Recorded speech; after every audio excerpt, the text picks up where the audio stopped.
Olá, meus amigos, tudo bem com vocês? Vamos lá, vamos retomar as aulas de controle. Hoje a gente é o nosso quinto encontro. A gente vai dar sequência às ações de controle concentrado. Na aula passada, nós demos tudo sobre a ADI genérica e iniciamos o estudo sobre a ADC. Então a gente parte da ADC e segue com as outras ações. Vamos lá. Vamos lembrar, recapitular a questão da ADC. A ação declaratória de constitucionalidade, a gente viu na aula passada, ela surgiu pela emenda 3 de 93. E esta ação tem um objetivo muito claro, que é declarar constitucional uma lei federal. Este é o objetivo desta ação, declarar constitucional uma lei federal. É interessante que o tema foi perguntado, só para dar um exemplo, na prova da OAB, do dia 29 de maio. 29 de maio fizeram a segunda fase da OAB e caiu uma questão sobre a ADC. No seguinte sentido: é publicada uma lei e é proposta uma ADC no dia seguinte em que a lei é publicada. É possível? Resposta: não. E por que não é possível? Porque no dia seguinte, a presunção de constitucionalidade da lei não está abalada ainda.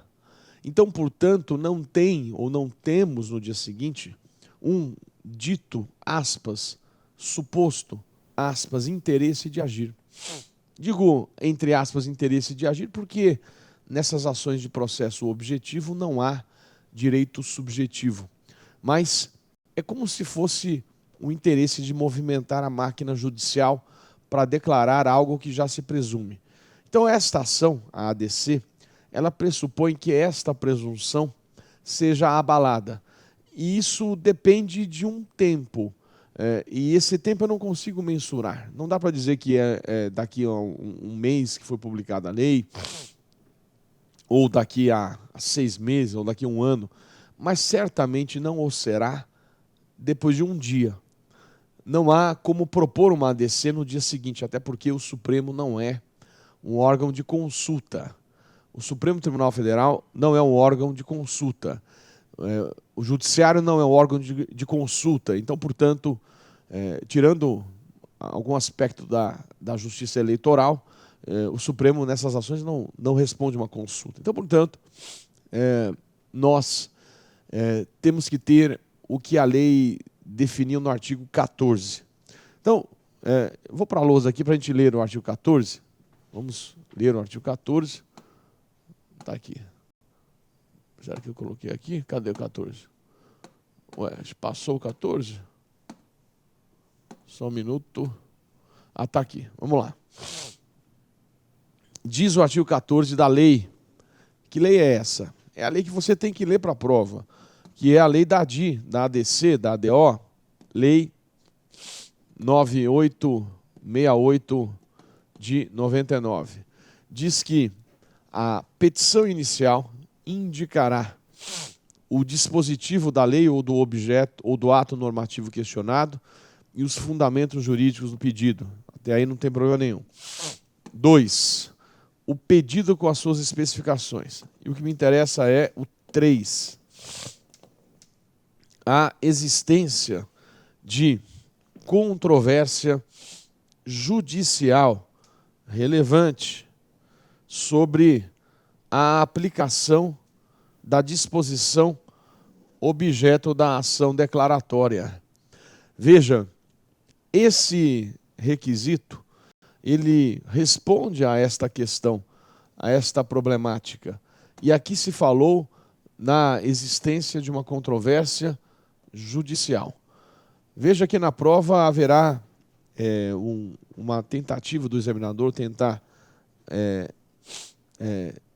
enganar o nosso colega, né, o nosso concurseiro, e vai colocar lá existência de controvérsia doutrinária relevante. Isso está errado. O que a lei quer não é uma controvérsia doutrinária que surge até durante a tramitação do projeto de lei. O que a lei quer é um mecanismo de se abalar a presunção. E por isso essa controvérsia tem que ser uma controvérsia judicial, jurisdicional. Controvérsia de decisões judiciais contraditórias, porque é uma controvérsia irrelevante. E desta forma surge o dito, aspas, interesse de agir. Então, não se esqueçam do requisito do artigo 14, inciso 3, da Lei 9882 de 99. Muito bem. Vamos agora ver algumas outras disposições sobre esta ação e vou começar a falar sobre legitimação ativa. Quem é que pode propor a ADC? Quem tem legitimidade ou legitimação ativa para propor esta ação? Então, a gente viu que esta ação tem por objeto uma lei federal, ela é proposta no Supremo e a legitimidade está no artigo 103. Os legitimados da ADC são os mesmos legitimados da ADI. E você que decorou 103 vai conseguir responder com tranquilidade isso. Aliás, é um tema muito comum, de primeira fase, básico, que todo mundo tem que saber. O 103, decorar é básico o 103. E aí são os mesmos legitimados. O que é importante você ter em mente é que quando surgiu esta ação, os legitimados dela não eram os que são hoje. Então, a gente tem que saber como era e como é a regra para a prova. Então eu vou para a lousa para te mostrar isso. Vamos observar que a gente tem dois momentos aqui importantes, né? Um deles é quando surgiu esta ação pela emenda constitucional número 3 de 93. E o momento seguinte, que é o que é hoje, é a emenda constitucional a partir da emenda 45 de 2004. A emenda constitucional número 3 de 93 introduziu a ADC e estabeleceu que os legitimados eram apenas 4 legitimados, só 4 legitimados, que à época eram, você já sabe disso, já falamos no histórico, o presidente da República,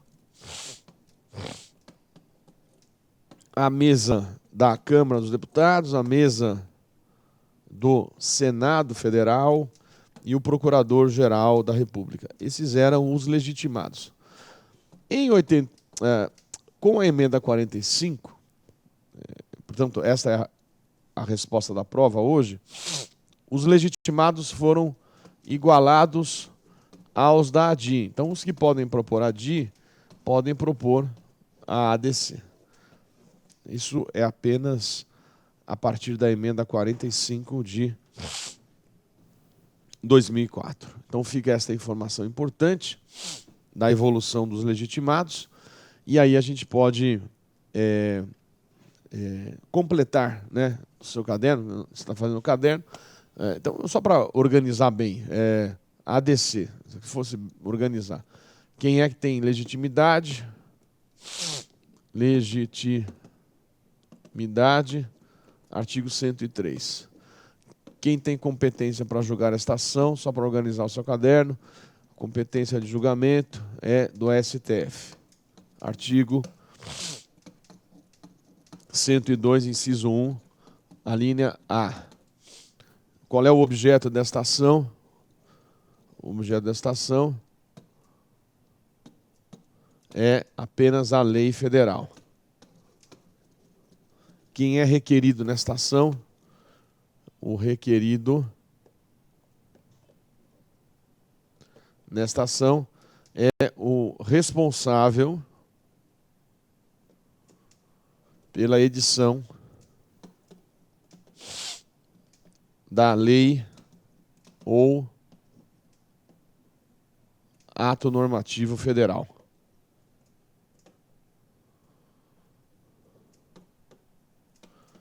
Então, por exemplo, aqui normalmente o Congresso Nacional, né?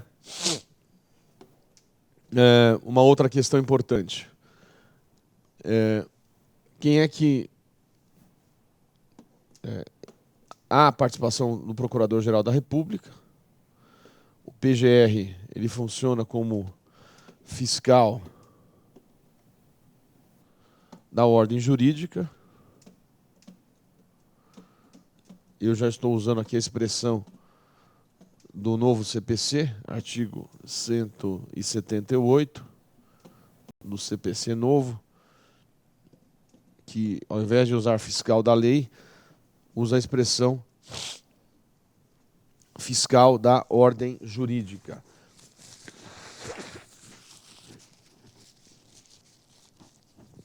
E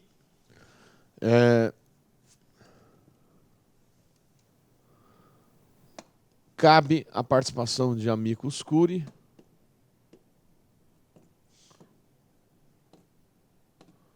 e a possibilidade de audiências públicas.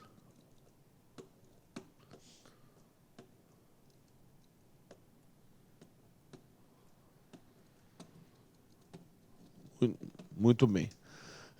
Além disso, então, vamos ver agora a parte de julgamento. Como é que funciona? O julgamento. O julgamento se dá pelo plenário do Supremo, pleno. Devem estar presentes ao menos 8 ministros e o quórum para julgar procedente é de maioria absoluta, portanto, o quórum de 6. Quórum de maioria absoluta, portanto, o quórum de 6. Maravilha.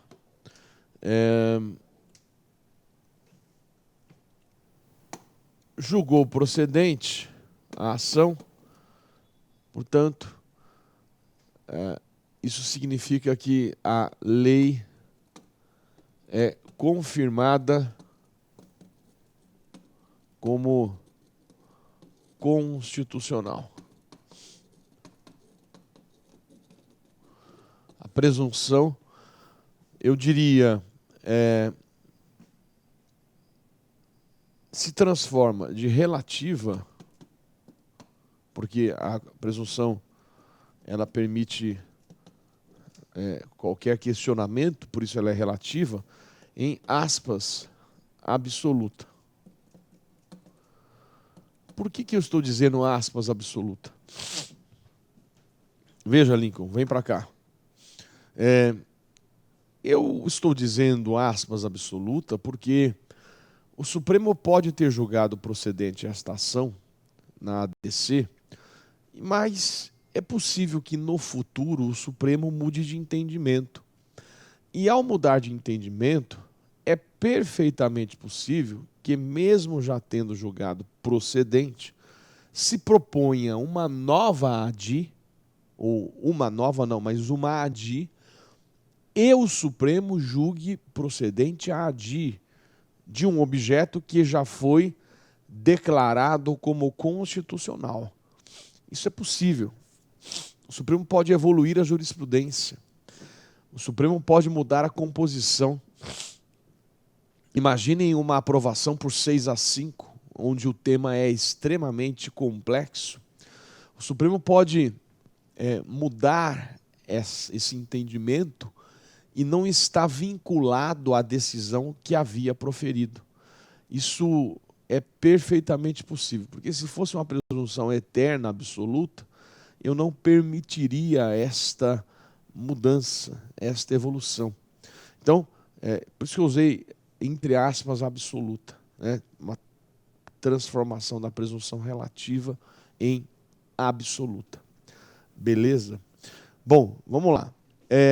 Vamos falar de efeitos dessa decisão. Quem será atingido por essa decisão? Vamos lá então. Efeitos. os efeitos dessa decisão. Os efeitos são os mesmos da ADI. Os efeitos erga omnes e efeito vinculante. Se eu estou falando de procedência, eu estou falando de constitucionalidade. Por isso, eu não vislumbro uma hipótese de modulação. Modulação na hipótese de procedência. Não vislumbro. Porque se a lei é constitucional, e eu estou declarando isso na ADC, eu não posso modular para dizer que ela foi inconstitucional e se tornou constitucional. Porque a gente já viu em outro momento que não se admite uma lei com vício congênito,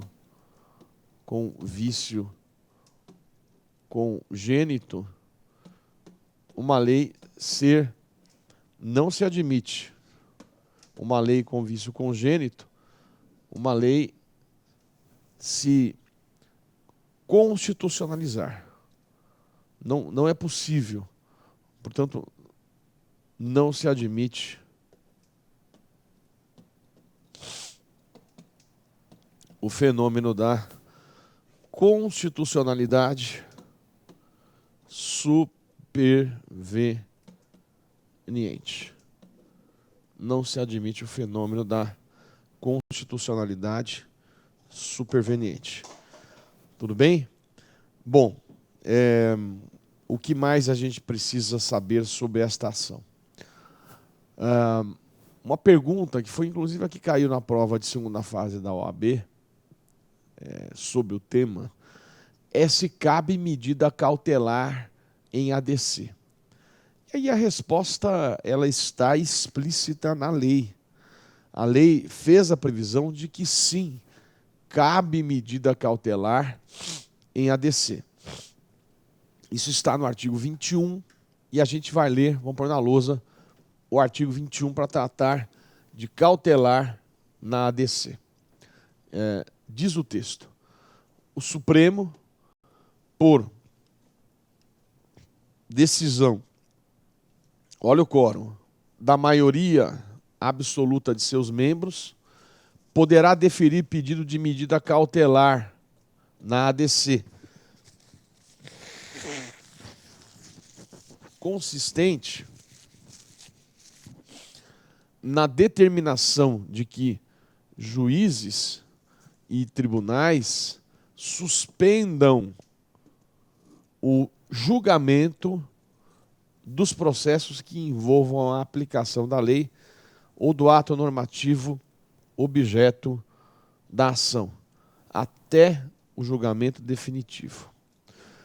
Então, o que esta previsão de cautelar está dizendo é a possibilidade de se suspender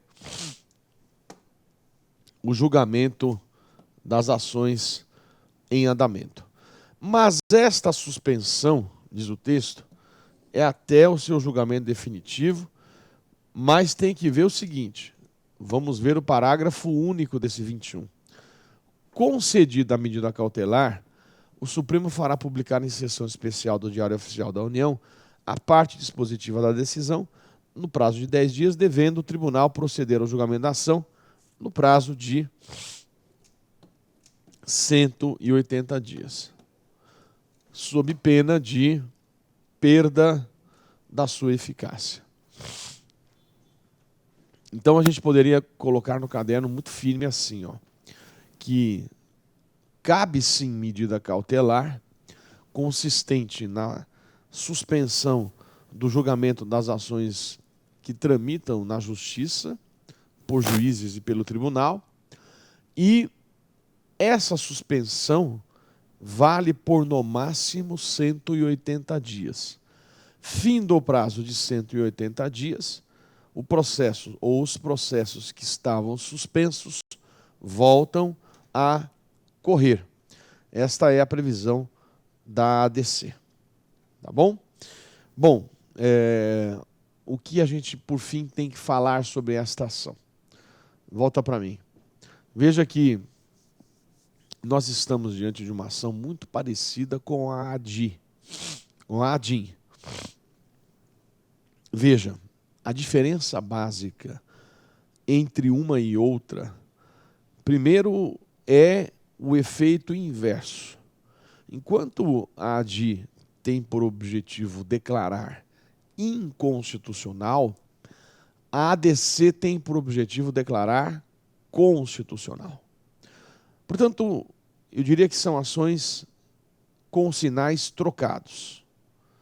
E eu vou colocar isso com tranquilidade, você vai visualizar que a procedência de uma implica a improcedência da outra, porque são ações ambivalentes.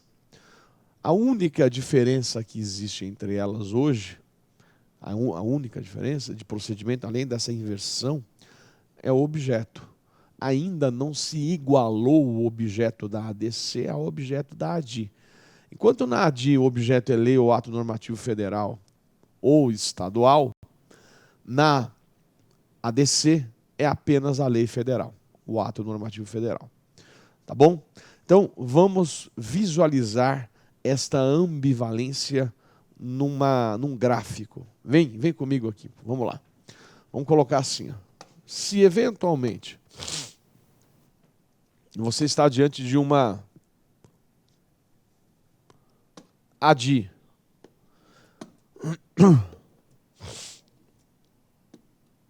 e esta ADI é julgada procedente, o que significa isso?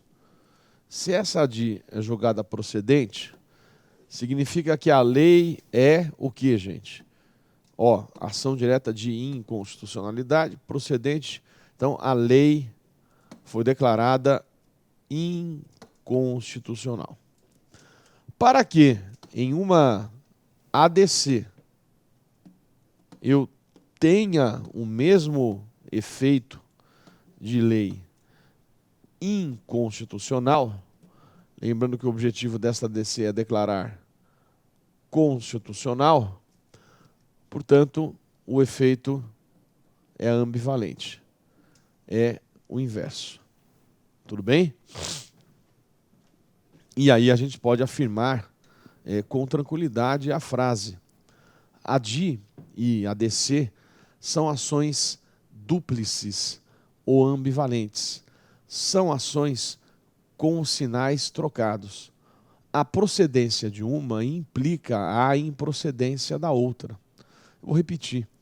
ADI e ADC são ações dúplices ou ambivalentes.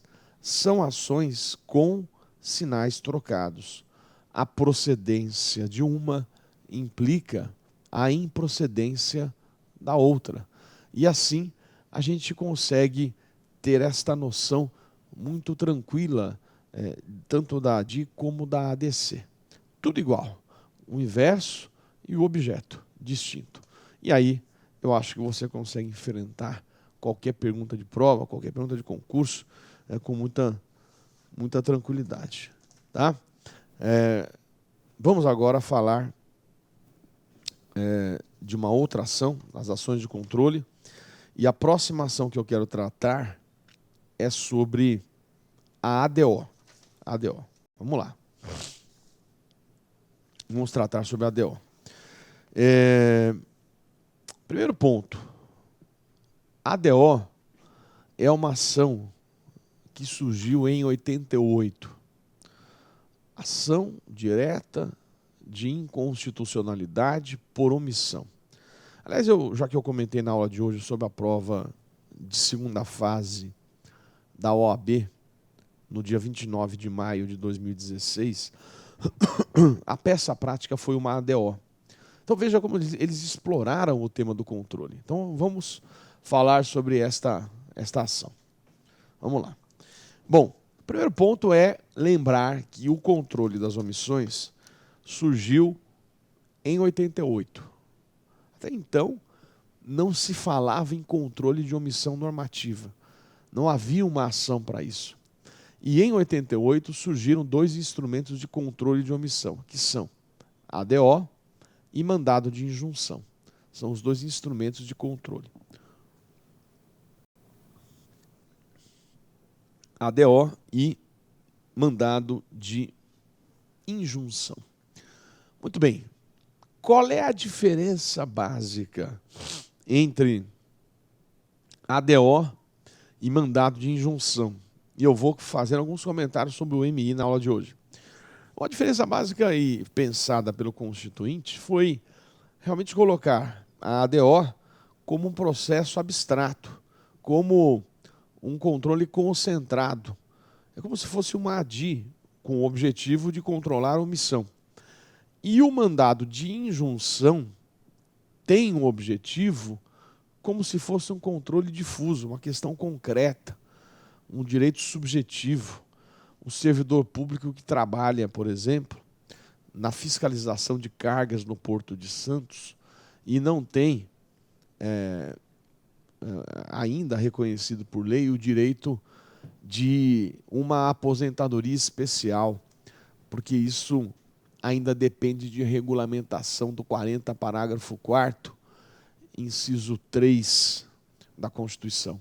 Ou um servidor público que tem o direito de greve e ele não foi esse direito regulamentado ainda. Veja que eu poderia pensar no mandado de injunção coletivo, numa situação como essa. Um sindicato impetrando o mandado de injunção coletivo em nome da coletividade. Veja que essa seria uma situação distinta. Eu estou pensando numa situação concreta, diferente da ADO. A ADO está analisando em abstrato, em tese, a falta do ato normativo. Então, esta é a noção que a gente tem que ter já de início. Vamos, então, ler o único dispositivo que o Constituinte tratou sobre o controle das omissões. Vamos para a lousa aqui, Lincoln, e vamos ler esse dispositivo previsto na Constituição. Vamos lá. Diz o texto, é o único, aliás, que foi previsto sobre a matéria. Declarada a inconstitucionalidade por omissão de medida. Então, declarada a inconstitucionalidade por omissão de medida para tornar efetiva a norma constitucional, para tornar efetiva norma constitucional, será dada ciência ao poder competente, ciência ao poder competente para a adoção das providências necessárias. E, em se tratando de órgão administrativo,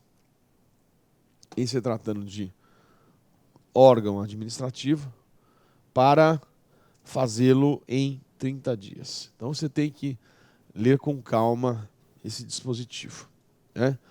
Primeiro ponto é a premissa ou o requisito desta ação.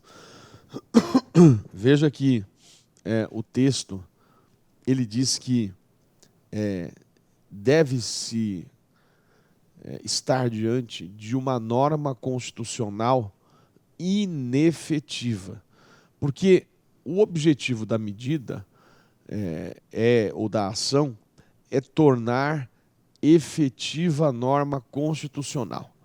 Então, veja, a primeira disposição importante aqui, a premissa básica, é que o objeto desta ação seja uma omissão em relação a um ato, a uma norma da Constituição que não é efetiva, porque o objetivo dela é tornar efetiva a norma da Constituição que não é efetiva. Então, a premissa é estar diante de uma norma constitucional de eficácia limitada, porque o objetivo da ADO é tornar efetiva esta norma que não é efetiva. Se eu estiver diante de uma norma de eficácia plena, não tem sentido falar em ADO para tornar efetivo algo que já tem eficácia plena. Então, são as normas da Constituição de eficácia limitada, que vão ser objeto desta ação. Muito bem. Colocado isso, a gente tem que lembrar, também na leitura do texto aqui, é que esta omissão não é uma omissão necessariamente de uma lei ou de um ato normativo. É uma omissão normativa de uma medida. E quem é o responsável por esta omissão não é apenas o poder legislativo, mas quaisquer dos poderes, ou eventualmente um órgão administrativo. Então, cuidado, porque o objeto não é simplesmente falta de lei, não é só falta de lei do poder legislativo, é falta de uma medida. Então, coloque assim, o requisito é a falta de uma medida para tornar efetiva a norma da Constituição inefetiva. E esta falta de medida é de um dos poderes ou de um órgão administrativo. Vamos colocar de novo na lousa para você confirmar. Veja que a inconstitucionalidade da omissão é de uma medida. Veja o texto, olha, uma medida.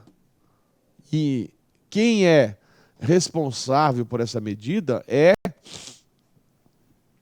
um poder competente, seja ele o poder legislativo, o poder executivo, ou mesmo o poder judiciário, que eventualmente tenha que normatizar alguma questão, omisso. Então, não é apenas o poder legislativo, ou um órgão administrativo, veja, ou um órgão administrativo, é que vai ter esta atribuição de regulamentar aquela norma de eficácia limitada. Perfeito? Então vamos lá. Tendo essa noção básica, a gente vai caminhar agora nas ações. Primeiro ponto é observar quem é que tem legitimação ativa para propor esta ação. A regulamentação está na lei 9868 de 99, esta lei que regulamenta a ADI, regulamentou a ADC, a ADO, e na lei 9868 de 99, o artigo que trata sobre a ADO foi introduzido em 2009. Então, eu vou para a lousa para te anotar isso. Olha, vamos lá. Quem regulamenta isso é a lei, esta ação, né? Lei 9868 de 99. Esta regulamentação está nos artigos 12-F até 12. Aliás, desculpem. Só conferir aqui. 12-A, é óbvio. Me desculpem, gente. 12-A até 12-H. Artigo 12H. Esses artigos foram introduzidos por uma lei que eu comentei, que é a Lei 12.063. Essa caneta não está boa hoje, não. Vamos lá. 12.063 de 2009.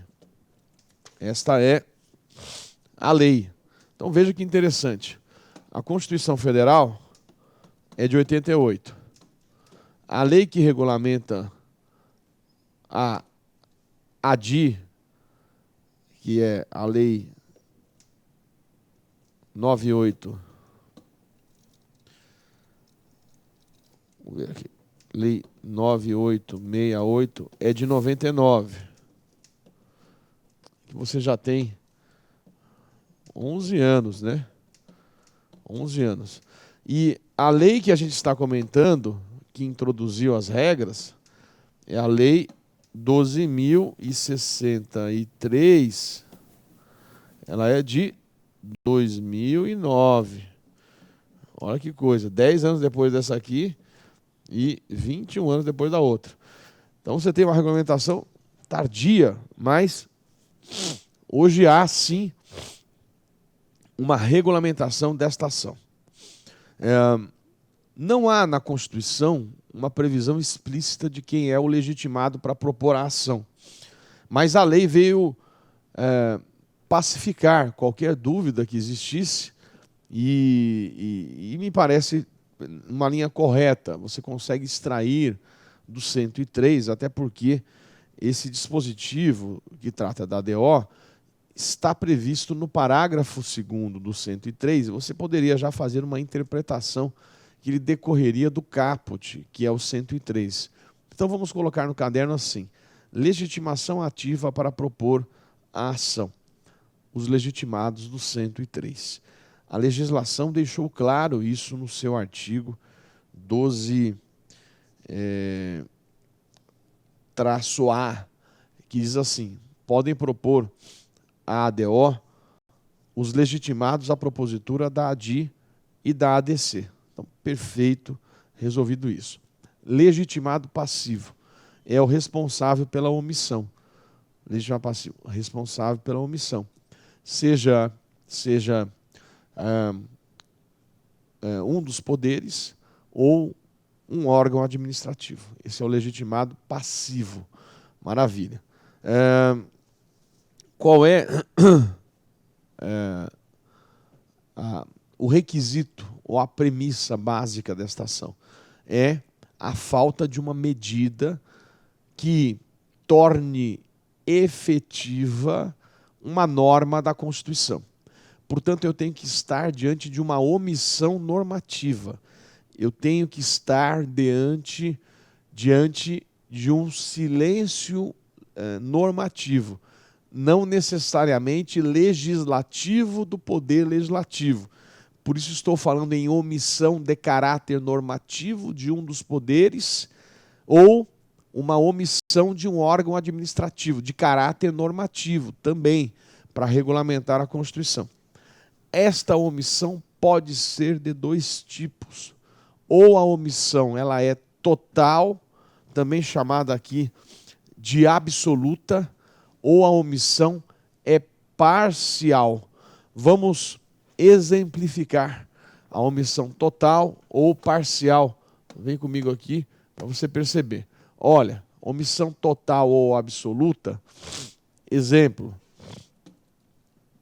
artigo 37, inciso 7, direito de greve do servidor público.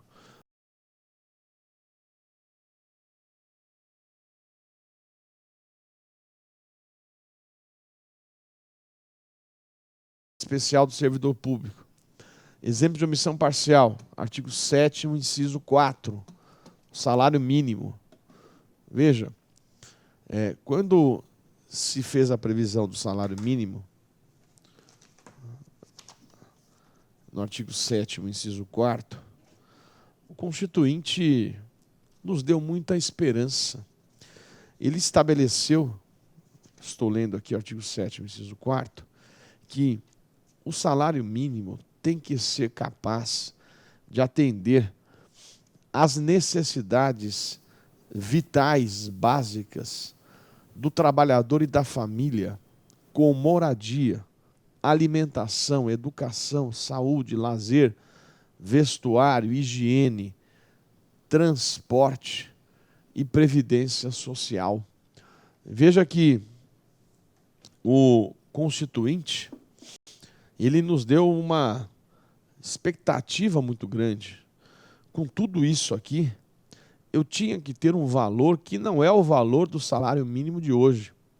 Então, se fôssemos radicais na letra da lei, da Constituição, não tinha dúvida. A lei que criou o salário mínimo é inconstitucional Não há dúvida sobre isso, porque ela criou o salário mínimo e não atendeu a essas necessidades vitais, básicas do trabalhador e da família. Veja que eu teria que declarar inconstitucional a lei que criou o salário mínimo. Mas o Supremo criou uma técnica de julgamento. E nessa técnica de julgamento se permite esta tal modalidade de reconhecimento de omissão parcial. Disse, houve uma regulamentação, mas ela foi parcial. E por isso o valor do salário mínimo tem que ser algo muito diferente do que é hoje. Esta é a noção que fica da leitura. E aí o cabimento desta ação se dá tanto na hipótese de omissão total, como também na hipótese de omissão parcial. Não há dúvida. Beleza. Então nós já sabemos toda a estrutura desta ação, legitimação ativa, legitimação passiva. Agora tenho que saber quem tem competência para julgar. Se eu estou tratando no plano da Constituição Federal, competência vamos colocar como sendo do Supremo. A STF tem competência para julgar. Eu não estou dizendo que o TJ não vai poder julgar a ação por omissão. Vai poder. Aí vai depender quem é a autoridade estadual omissa. Agora estou pensando no plano federal para efeito de prova. Tá bom? Bom, e aí a gente tem que tratar sobre os efeitos da decisão desse julgamento. Quais são os efeitos da decisão do julgamento da ADO? Veja, eu parto da premissa de que a omissão pode ser tanto de poder como de órgão administrativo. Isso é o que está na Constituição. São omissões distintas. Ou é de um poder ou é de um órgão administrativo. São dois tipos de omissão. E os efeitos da decisão, eles vão ser distintos se eu estiver diante de poder ou se eu estiver diante de órgão administrativo. Vamos para a lousa, né, para que a gente possa responder isso. Vamos ler de novo o dispositivo. E aqui o texto diz, em se tratando de poder, será dada ciência para a adoção das providências necessárias. E em se tratando de órgão administrativo, deverá fazê-lo, ou seja, suprir a omissão, em 30 dias. Isso foi acompanhado pela lei, no seu artigo 12-H, e a gente poderia, então, no seu caderno, completar da seguinte forma. ADO, efeitos, em se tratando de item 1, poderes, será dada mera ciência. Ciência para a adoção das providências necessárias. Das providências necessárias.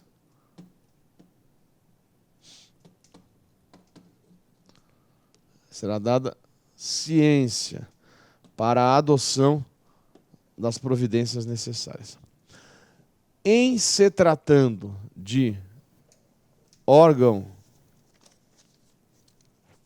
administrativo,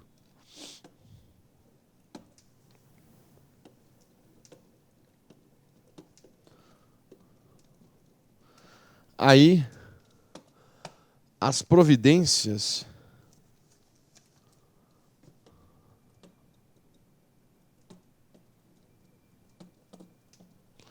deverão ser adotadas no prazo de 30 dias. Então, quando a Constituição falou deverão adotar as providências no prazo de 30 dias, ela deixou claro o que ela quer. em se tratando de órgão administrativo, ele não tem escolha, não é uma mera ciência. Ele tem o dever de suprir esta omissão no prazo de 30 dias. O que é curioso, pode até voltar para cá, Lincoln, é que esta previsão ela foi copiada da Constituição na Lei 12-H, e deixou claro no 12-H caput que será dada ciência ao poder competente para a adoção de providências necessárias. E no parágrafo 1º do 12H, disse o seguinte, que em se tratando de órgão administrativo, imputável a omissão imputável ao órgão administrativo, as providências deverão ser tomadas no prazo adotadas de 30 dias. É o que está na Constituição. E, pela leitura da Constituição, se entende que seria um prazo de até 30 dias, porque no prazo de 30 dias, não me parece poder ser superior a 30 dias. Mas a lei ela é curiosa, porque ela diz, no prazo de 30 dias, ou em prazo razoável a ser estipulado excepcionalmente pelo tribunal.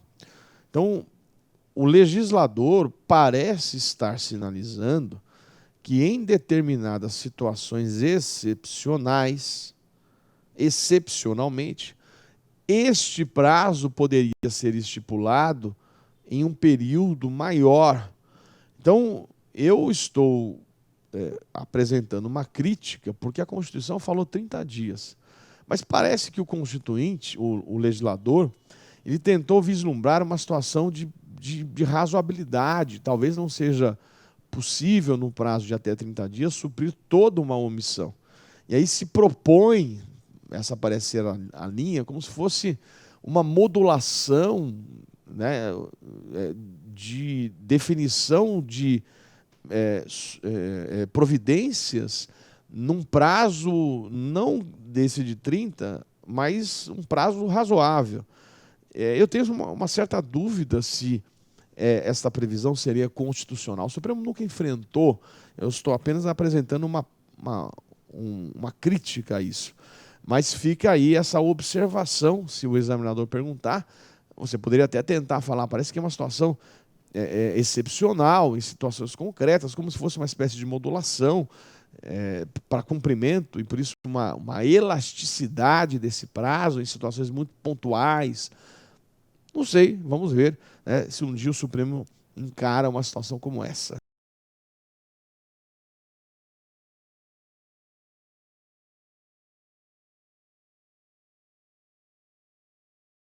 Será dada a mera ciência. E o que se entende hoje é que esta mera ciência não tem o papel de forçar o poder a normatizar. Porque se isso fosse possível, eu estaria diante de uma violação à separação de poderes. Esse tem sido o entendimento. O Supremo tem adotado, portanto, uma posição muito tímida em relação à ADO, tem simplesmente dado ciência, e dar ciência significa um nada, porque na prática não se consegue concretizar o direito fundamental. Dá-se ciência para a adoção de providências, mas o poder não é obrigado a tomar providência. Se quiser continuar inerte, infelizmente, esse tem sido a posição do Supremo, de permitir que o poder continue inerte e que ele não seja obrigado a normatizar sob pena de violar a separação de poderes. Este é um tema que eu quero aprofundar um pouco mais no próximo encontro, porque realmente tem tornado a ADO uma ação sem eficiência. Muito obrigado e a gente se vê no próximo encontro.